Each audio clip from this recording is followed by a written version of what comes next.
الحبيب. سورة الحجرات سميت بسورة الأدب لما فيها من أوامر ونواهي في سياق آياتها. من ضمن ما قرأ علينا قارئنا الكريم قول الله عز وجل: ولكن قبل أن أبتدئ في آيات الله من سورة الحجرات، الله وخاصته وأهل القرآن هم الذين قرأوا ففهموا وخشعوا وعملوا، فليس كل من قرأ القرآن يقال عنه أهل للقرآن. فهناك تلاوة للقرآن لفظية هي التي يتلوها البر والفاجر، وهناك تلاوة حكمية وهي المقصودة في معنى ومصطلح أهل القرآن، هو من قرأ بتدبر وبإحكام ووقف وابتداء ومحافظا على الخشوع، وعمل بما قرأ، فهذا يقال عنه أهل للقرآن. أسأل الله أن نكون من أهل القرآن. تلا علينا قارئنا الكريم في سياق سورة الحجرات ومن ضمن ما قرأ قول الله عز وجل: يا أيها الذين آمنوا لا يسخر قوم من قوم عسى أن يكونوا خيرا منهم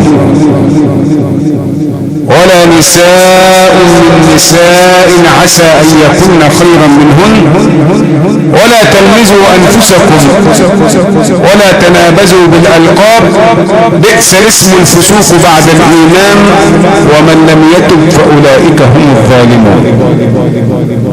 أمر إلهي: لا يسخر قوم من قوم. يعني ايه؟ انت حينما تنظر الي فانظر الى التقوى ان تجسدت فيه وخشوعي وادبي، ولا تحقر من شأني ان كنت فقيرا، وتعلو من شأنك متعللا بأنك غني. واعلم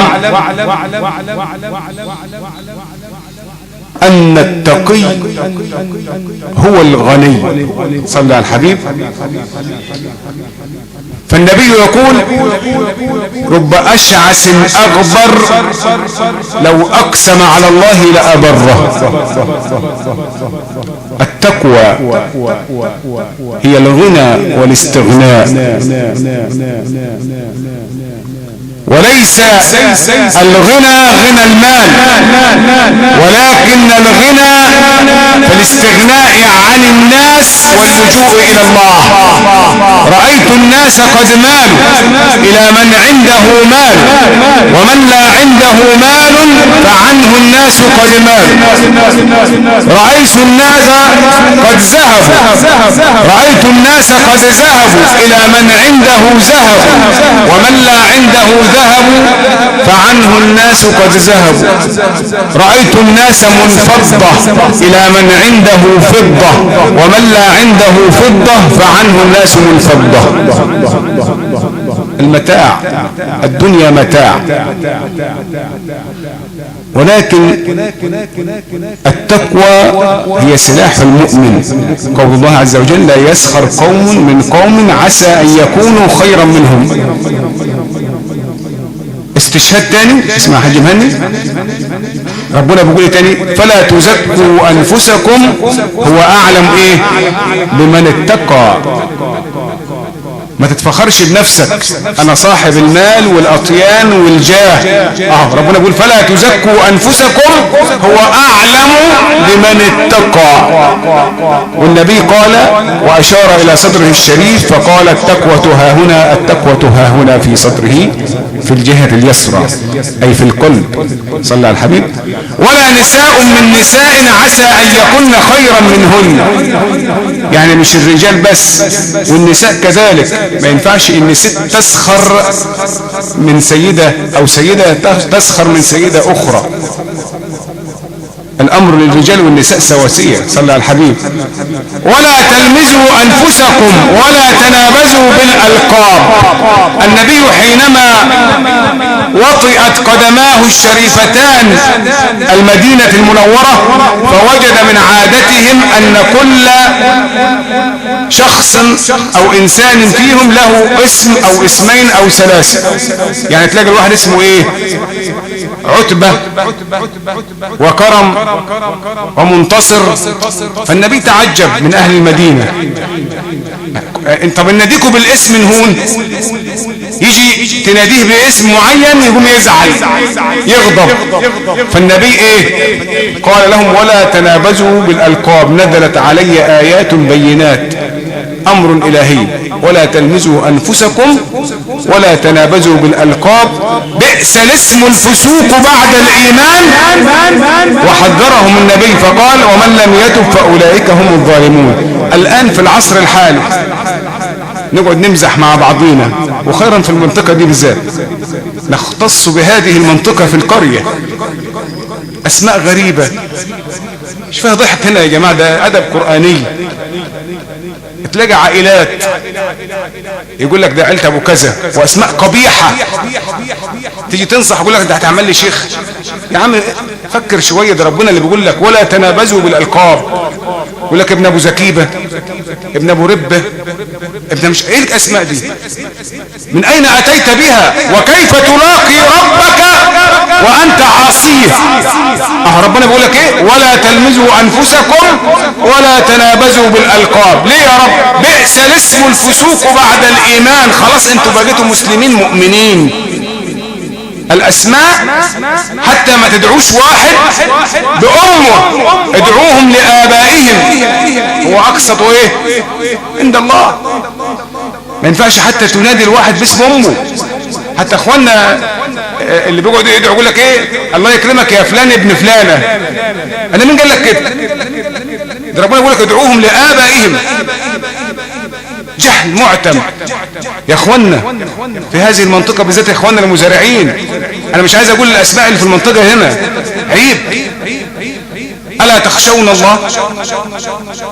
ألا ترقبون الله وتخشون عذابه؟ ربنا بيقول لك ولا تنابزوا بالألقاب. لا ده كل واحد عامل للتاني اسم،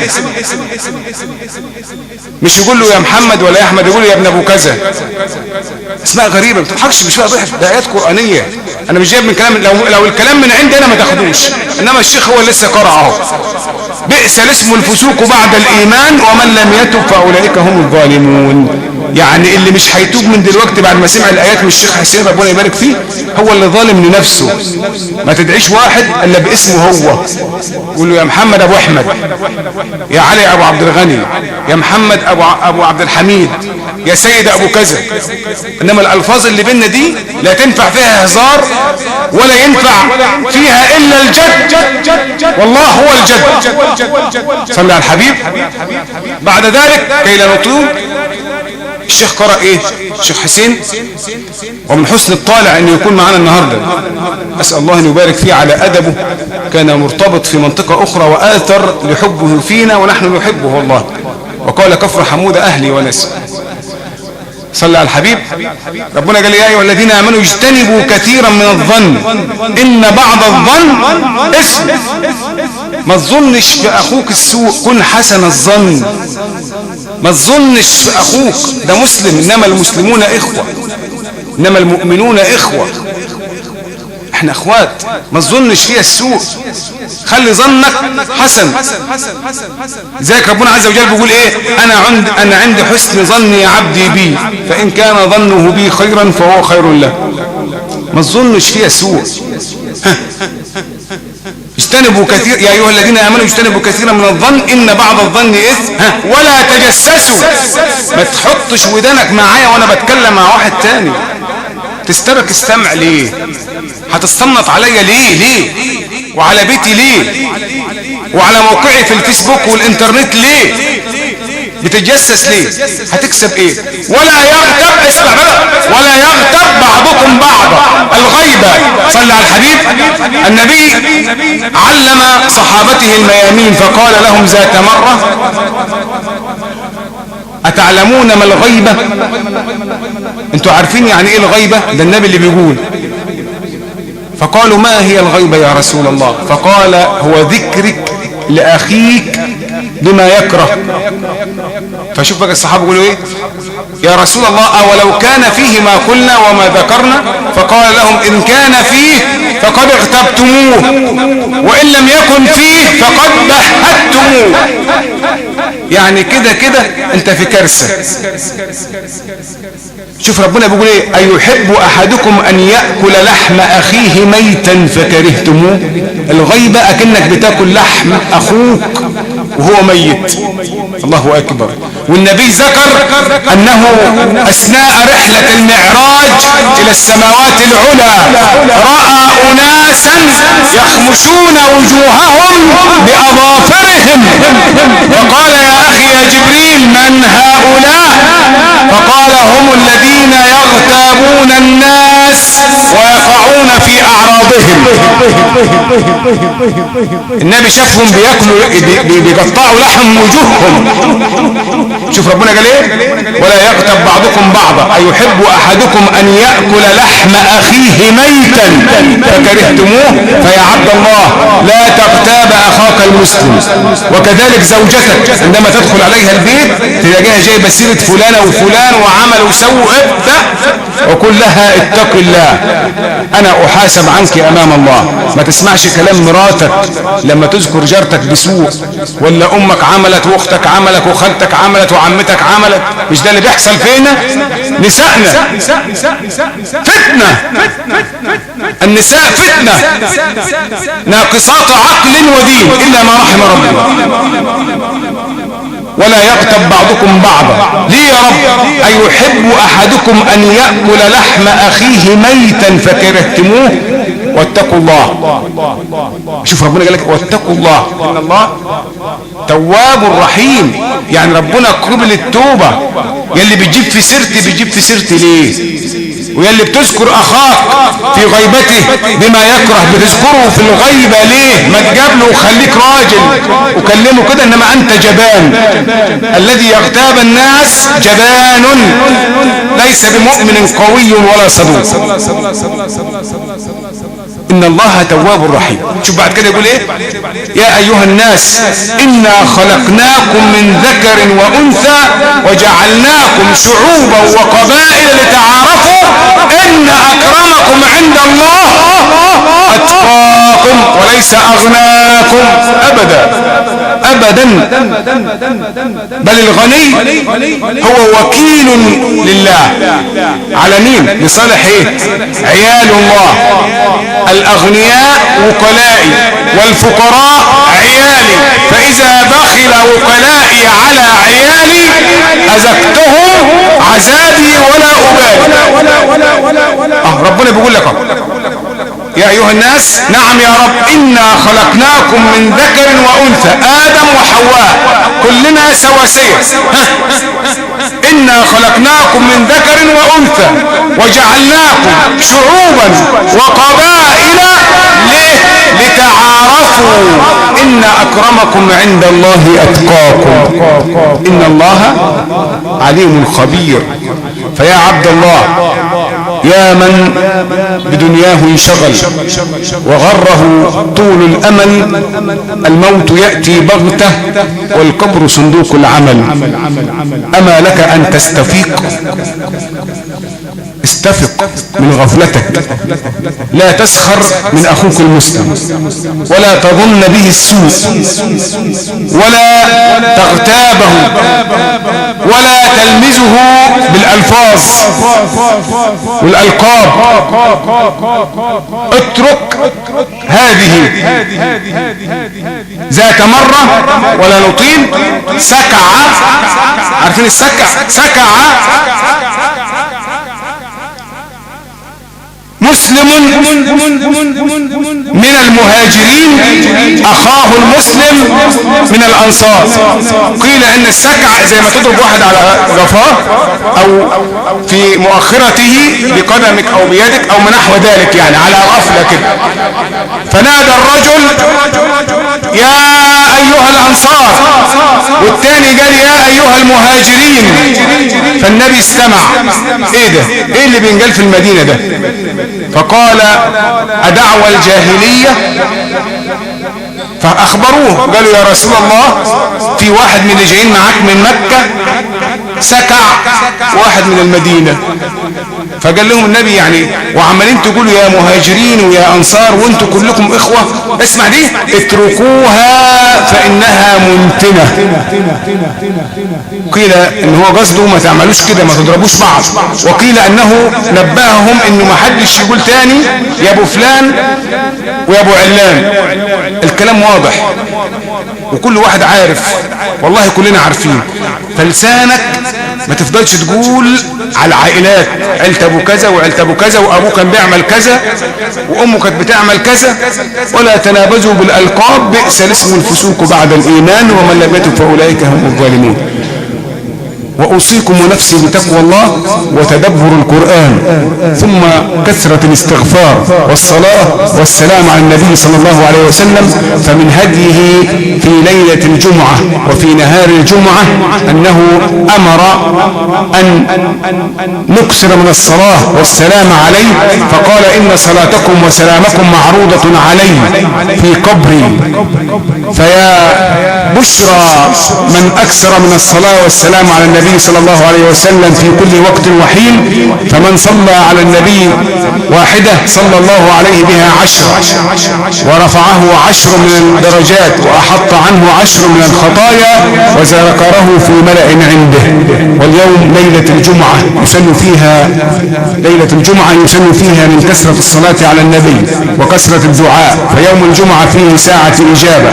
وكذلك يسن قراءة سورة الكهف مرضاة لله عز وجل.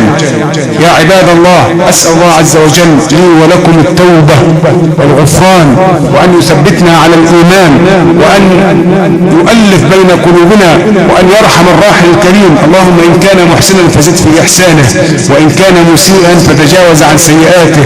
اللهم أبدله دارا خيرا من داره وأهلا خيرا من أهله. اللهم إن كان محسنا فزد في إحسانه، وإن كان مسيئا فتجاوز عن سيئاته. اللهم احشرنا وإياه مع النبيين والصديقين والشهداء والصالحين وحسن أولئك رفيقا. اللهم صل وسلم وبارك وسلم على سيدنا محمد صلى الله عليه وسلم. اللهم آمين، اللهم آمين. وشكر الله سعيكم الجنة.